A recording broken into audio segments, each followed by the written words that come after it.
Good.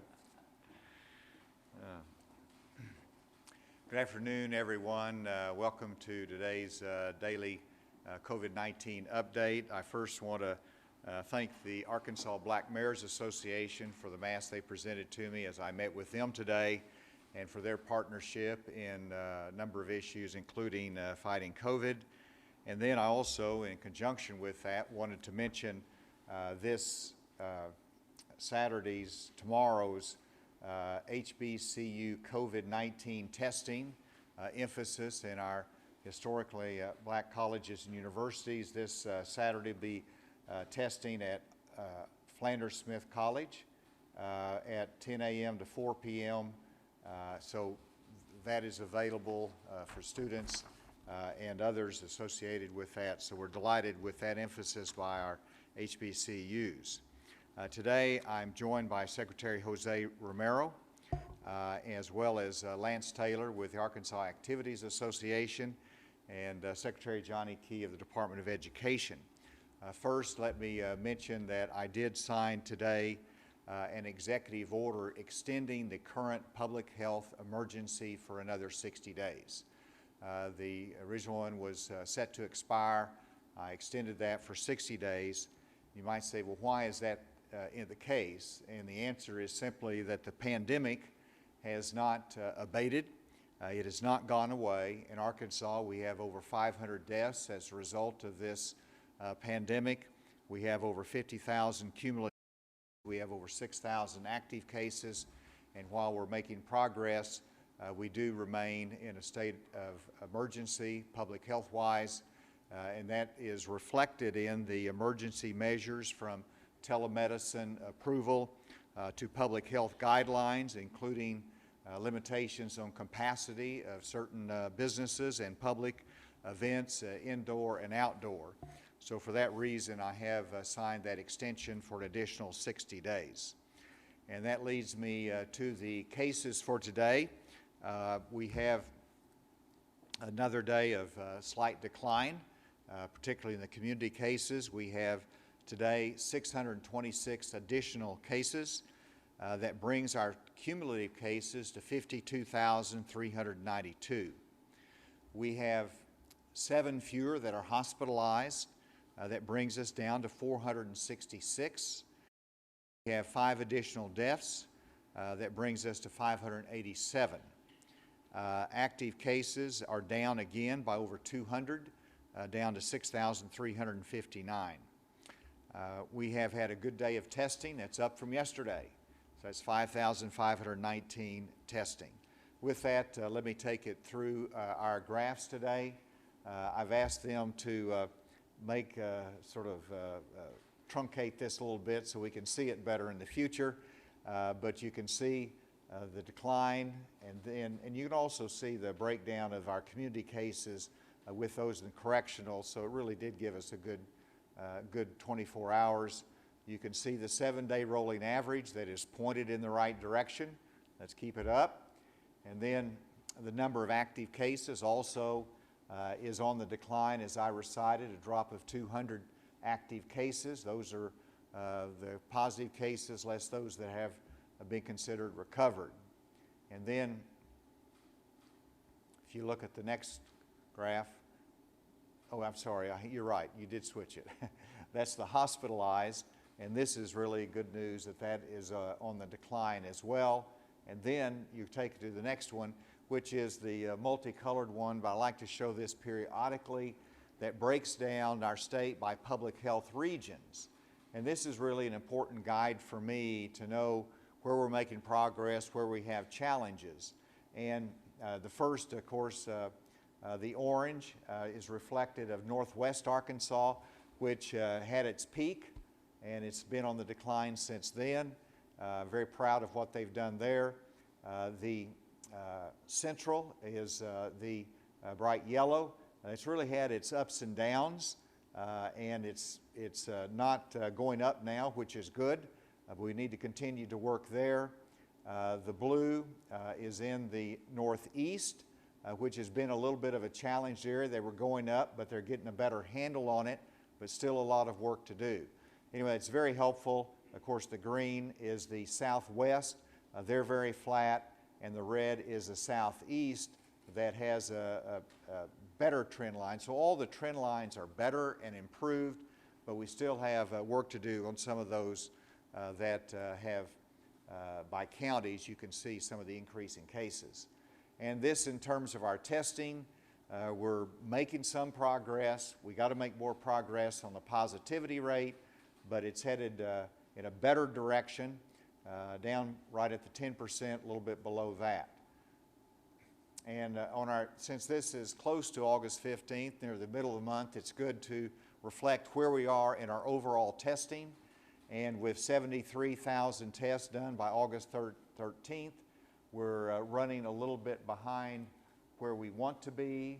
If you double that, that's 150,000. So you can see we've got some makeup to do in terms of our testing, and Dr. Romero is going to have some comments on testing shortly. And then, let's see what's next. This just shows you that our commercial labs did better, not where we want them to be, but they did better in comparison to the previous couple of days. Department of Health lab did great. And so with that, this is a Friday, so it's important to talk about sports, music, and band. And that's one of the reasons I've asked Secretary Key to be here, as well as Lance Taylor. And we're issuing today a directive to our public and private school superintendents and athletic directors from the Department of Health, giving guidelines on the large outdoor venues and indoor venue plans for school-sponsored team sports. And this is something everybody's been waiting for, and I won't try to describe it in detail, but there'll be more information. This will go up on the website, and the facilities will be expected to not go over 66% of capacity. They will be expected to socially distance. That means 6 feet between individuals or family groups, and then also to wear masks. And so those are a couple of the fundamental principles, and that way we don't have to review every facility requirement. It's a broad-based venue specifications as to what is expected. There's certainly more details here. I encourage everyone to look at that. And then we also will be publishing today on the website more specific guidance for our bands and music teams that are out there. So we know they're important, and there will be information that will be provided by sundown tonight, I hope, in terms of that guidance that will be available on the website. When I said earlier 2 weeks ago that we were going to continue the AAA schedule for these activities of school-sponsored sports and other activities. And that, under their schedule, we have this weekend, the intra-squad games that will be this weekend. They're allowed to proceed. Next week, inter-school preseason scrimmage games, and they will proceed. And we will continue accordance with the AAA schedule, and we're going to plan on doing that. Of course, the only exception to that rule is that if we don't do our responsibility, we don't maintain our discipline in terms of our public health requirements and the guidelines for these activities. And I know there'll be more comments in reference to these, but my admonition is let's not only start the season this year, but let's work to finish the season. And that's what's important, and that's going to take everyone's help, from the coaches to the staff to the band leaders to the choir directors, under challenging circumstances, to make sure our students have this opportunity for those activities. But it also takes the parents, because as they're on the sidelines, they've got to be socially distanced. They got to make sure that we don't contribute to the spread whenever we're starting to see some progress here in the state of Arkansas. With that, let me invite Dr. Romero for his comments.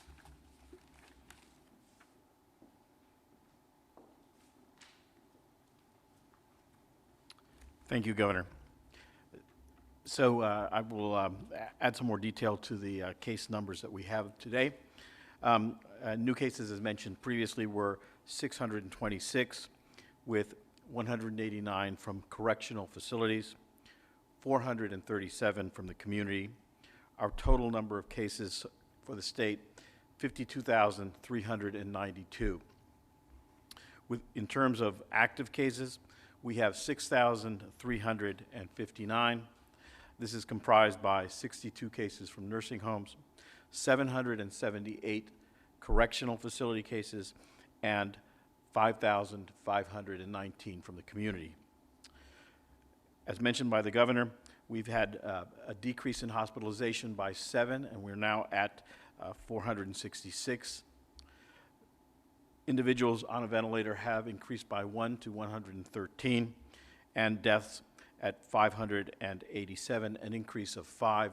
One of these cases is a delayed report from July. One case is from a nursing home facility and the other from a correctional facility. Our testing today was very strong at 5,519 specimens processed. The laboratory from the public health lab again broke 2,000 with 2,094 specimens.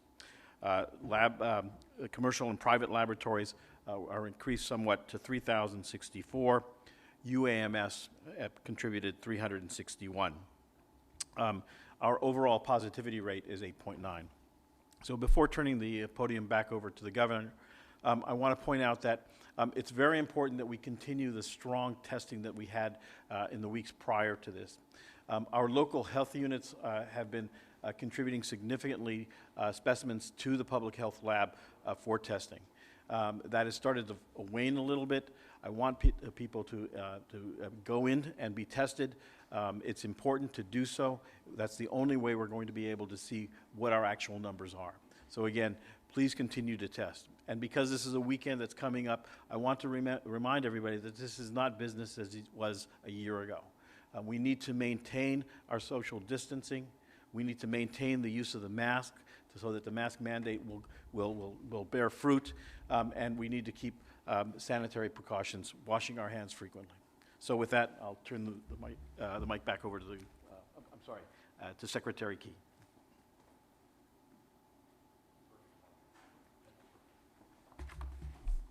Thank you, Dr. Romero. So today I want to announce, just this morning we received a shipment of the Kids Guide to the Coronavirus. This is a resource that we will be distributing to every elementary school in the state, public and private. We purchased these with ESSER funds. This was part of the CARES Act to provide resources for our public schools and for our state agencies. And what this is simply a very kid-friendly and a parent-friendly guide so that our students can understand what they're dealing with.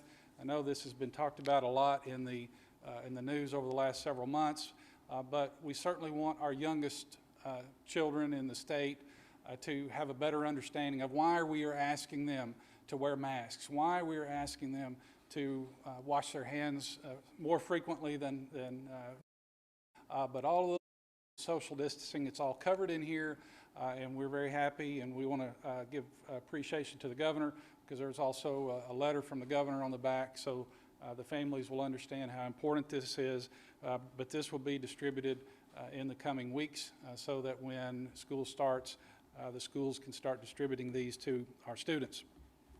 Also, just briefly want to address the topic of PPE in our schools. That question has come up in the last several days.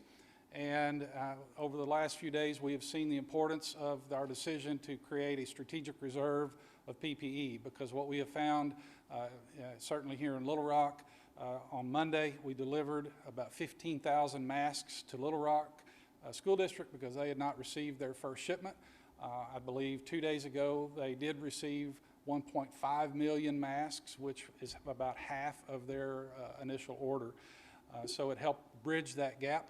We've also delivered other masks to other districts that were encountering supply chain issues. So again, we're very dedicated to make sure that all schools have what they need when they start on the 24th, 25th, or 26th. We will continue to monitor that situation. I also want to report that this is the end of the first week of school for the Arkansas School for Math, Science, and the Arts.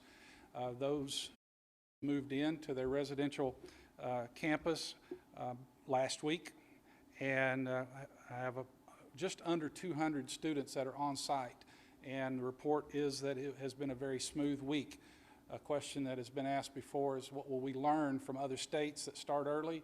Well, we'll learn from other states, but we will also learn from the experience of some of the other schools that we have here in the state of Arkansas. With that, I'll turn it back to the governor. Thank you, Johnny, and I wanted to say a word before Lance comes that I designated my high school sports advisory group that was led by the Surgeon General, Dr. Greg Bledsoe, who's done a really good job of hard work with the group, and he's not able to be here today. Lance Taylor is. He's active on that group, but also has his separate responsibilities with the Arkansas Activities Association. And so I wanted Lance to come. Thank you for your work on the group, and please share a word. Well, first of all, thank you, Governor and Secretary Key and Dr. Romero, for y'all's support. And just like he said, we have a great group that we work with that the governor put together, and they're all a great group of individuals that all have different concerns and different ways to look at things to improve the safety of our kids as we move forward. And I've enjoyed the opportunity to work with them, especially the leadership of Dr. Bledsoe. Tell you the truth, to say that I'm excited to be here today is an understatement, because right now I know across our state our kids are excited with this news. I'm excited, and I know how hard they have worked, and not only just in athletics but our activities. I know our band and choir people have worked with Dr. Romero and his group of doctors this week, and they're going to have the guidelines out, and they're going to be very excited. But also, you know, we have cheer and dance, and now football is going to get started, and volleyball. We've already got golf and tennis started, and cross country's next. So I know all those kids that have been working hard all summer and together all summer are very excited to get going, and I'm just proud to be here today to represent them and what kind of job they have done to protect our kids this summer with social distancing and the mask, and making sure that they're keeping our kids safe. And again, I believe our kids are safer with our advisors and our coaches, making sure we're following these guidelines, than they are on the outside or whatever they're doing when they're leaving school. But again, before I leave here today, this is the key. And I'm going to tell all the athletes and all the kids in the activities and their instructors out there, this is the key. And it's not all what's going on at school, because you are doing a great job there. But when you leave school, continue to wear this, continue to social distance, and be smart, because just like the governor said, we want to start, but we want you to finish your seasons, and we believe this is the key. So keep up the good work, and I'm excited for all of you. Thank you. Thank you, Lance. With that, we'll take any questions.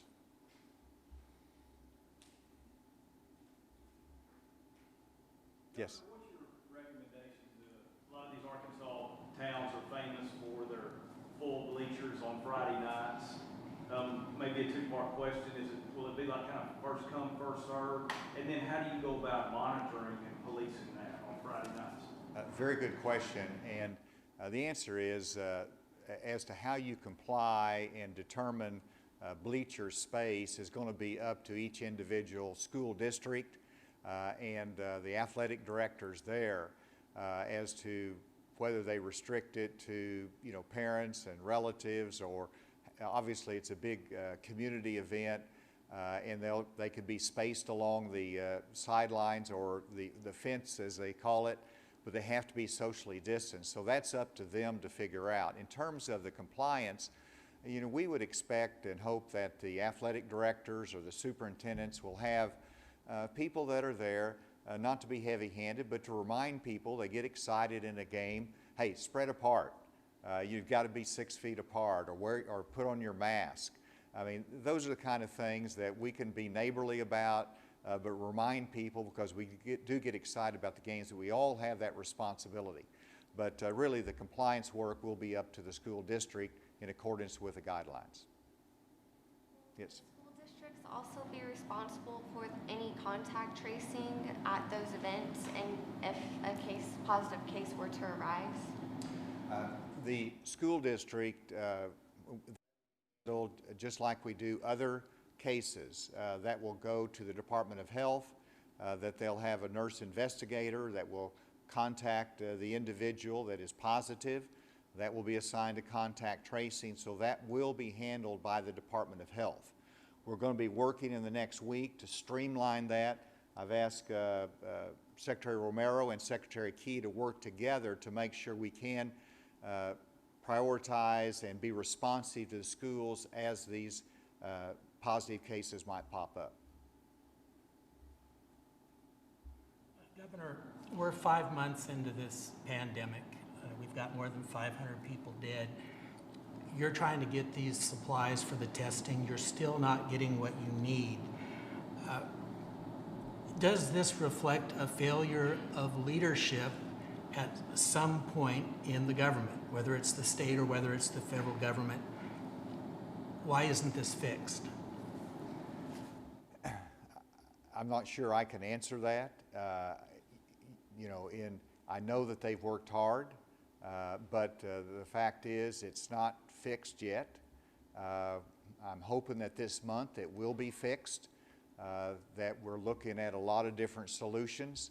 I know federally they're pushing the laboratories to do more. I know that they have made acquisitions to increase that demand for them, but it is disappointing that we're at this stage 5 months in, as you said, that we're still struggling with sufficient testing. And we thought we had that fixed, but that was whenever the demand was down. And it was fixed at one level. It wasn't fixed at a higher level that we have today across the United States. And so I don't want to be, it's not my role, and it's not the right time to say what we haven't done or what we should have done better, because there's going to be a time in history that we'll have a review commission for COVID-19, and we're going to look at that more deeply so we can learn from it. But now's not the time. Now's the time to say, let's get in there and let's fix what we know is a system that's not working perfectly right now. Had any further discussions with other states in regards to the consortium with the Rockefeller Foundation? We haven't. Right now, there's really a surprising number of states in the sense that I think there's close to 10 states that have agreed to participate in that coalition. Once we know the final number of that, the Rockefeller Foundation of New York will then start allocating what each state could do and get specifics on it to tie it down into a longer-term commitment and contract. So it's a step-by-step process. It's not going to be an immediate fix, but we're looking at this further into the fall, and I hope this will be part of the solution. Let me go remotely. Is there anything? Yeah, Governor, this is Andrew with AP. There was a open letter that was published as a full-page ad in the Democrat Gazette today from a group of parents, guardians, community members, raising concerns about the resumption of in-person classes this month, and also had some recommendations, including a more phased-in approach to returning to in-person classes, more defined parameters for closing schools. Wanted to see if you had a chance to read that and if you had any response to it. And had a second question for both you and Secretary Key. Wanted to see how confident are you that there's going to be enough teachers, enough staff, enough substitutes to keep schools open, especially when we start seeing cases, start seeing people having to quarantine. Is there going to be that pipeline for that when that happens? Thank you, Andrew, and just that again. In terms of your first question of the open letter, I have taken a look at that, and we value the ideas presented by members of the community, the educational community, and others across the state. I looked at some of their priorities. We've addressed many of them, from the PPE concerns to the first one was the phased-in approach. You can look at what we've done by delaying the start of school by 2 weeks. That gives everybody more opportunity and time to be prepared. I think that was a phased in for us. Obviously, we want to start on day one with in-classroom instruction, and we think we have a good plan for that, but we welcome those ideas, and we've been responsive to many of those that we think are rightfully set forth. And we'll ask Secretary Key to comment more on that if you wish, and the other point. Yes, yeah, I have read that open letter as well. It reflects the feelings and opinions and statements that many others have sent us over the last several months. So it's something we definitely take to heart. We understand the concern that's out there, and we also understand that there is a need for students to be on campus. There are students whose needs will not be met completely by virtual means, and it's very important that those students have the opportunity to be on campus when the school year starts. As it relates to the substitutes and staffing, that is an issue that we are watching. The hiring and staffing up with respect to substitute teachers is very much a localized situation. I know here in Central Arkansas and in many other places, they use temporary or hiring agencies, and they go through those agencies to secure their substitutes, and all the districts that I've talked to are working to increase those numbers. But the availability of staffing is something that when the school year starts, we'll factor into the response levels, the document that we issued several weeks ago, so that those operational decisions can be based on availability of subs, the availability of teachers, and the possible impact of teachers being quarantined or being close contact or positive cases. So those are all things that we're looking at on a regular basis. Another question? Hey, Governor, it's Nick Camper with 5 News in Northwest Arkansas and Fort Smith. Had a couple questions about testing delays. The first one's just sort of an update. About a month ago, the Arkansas Department of Health said that they were going to increase their staff to help speed up testing and sort of the return on those results. And then I wanted to see how that was going. And then the second question just has to do with what is being done to ensure that there's going to be universal quick turnaround times as we head into the first couple weeks of school. I'll ask Dr. Romero to come in reference to the staffing. In reference to the turnaround time as we head into school, we're still hopeful that we will have some point-of-care testing that's available. We're still waiting on the testing kits that we have ordered, that we are waiting delivery on. We get those, that we're going to utilize that to assist our schools, in addition to our normal capability through the Department of Health, that we are staffing up to be ready and increase the, or reduce the turnaround time. Dr. Romero. So with regard to increasing personnel within the laboratory, I actually had a chance to meet with our laboratoricians today. We have added to that body of individuals. There is a national shortage of well-trained laboratory technicians. We are trying to get more. We have space for more hires, but it is a very tight market at this time, so we are looking for that. I want to add to that we have a third high throughput machine that is in the phase right now of validation, and we hope to have that up next week, and that will add more cases, more tests that we can run. With regard to testing of students, so we have a plan that is in evolution.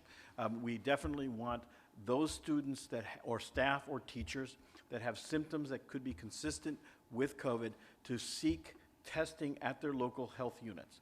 Every county has a local health unit. We will do point-of-care testing there, and if we establish a diagnosis, those patients will be fed into our system for contact investigation and tracing.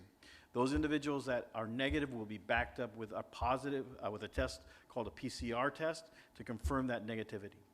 If we have an outbreak in schools, we are currently exploring the possibility of having up to 10 teams that can be deployed immediately to those areas for mass testing of the students in those schools.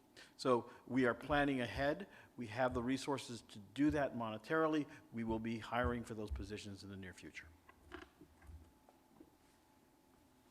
Next. Governor, it's Neil Gladner in Hot Springs. For Dr. Romero, I'm just curious what's involved in the training of lab technicians. I know you hired and trained contact tracers, if that's much more detailed.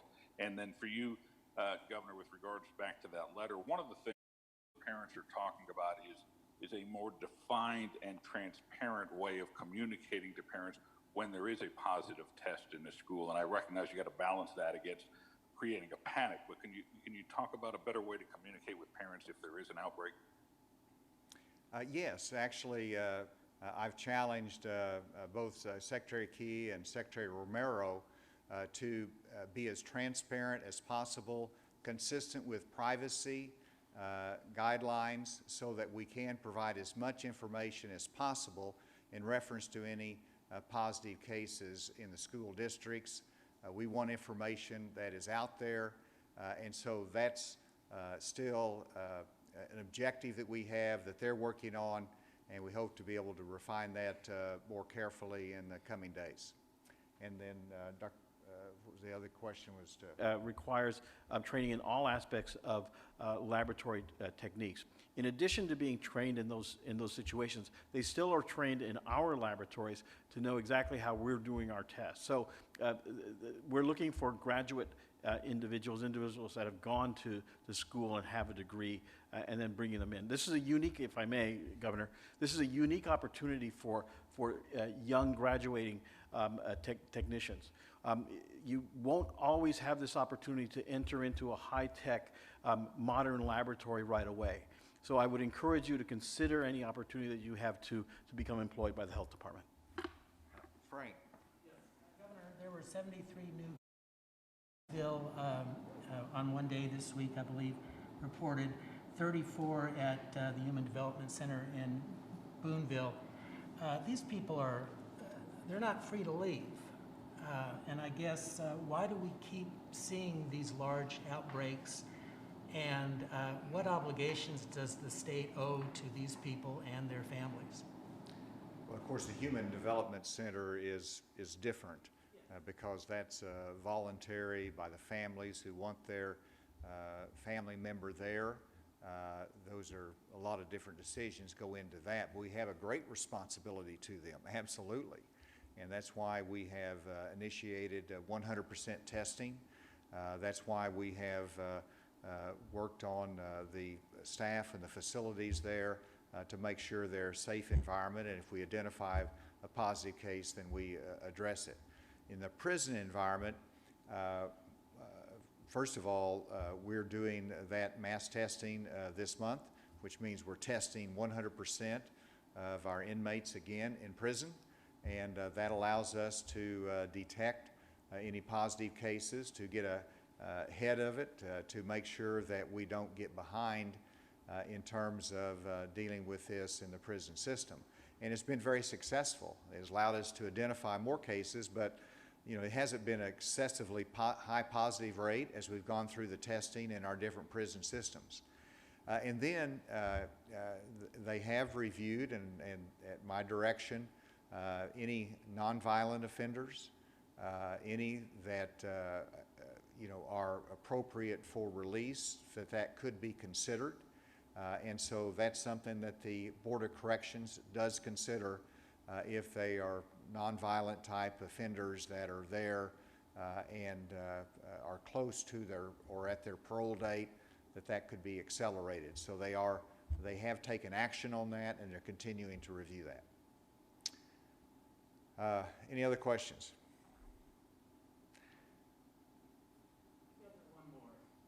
What would you say to people whose checks are running out, the government, the larger amounts have gone down, they've got rent to pay, they've got bills to pay, they may be struggling to get food.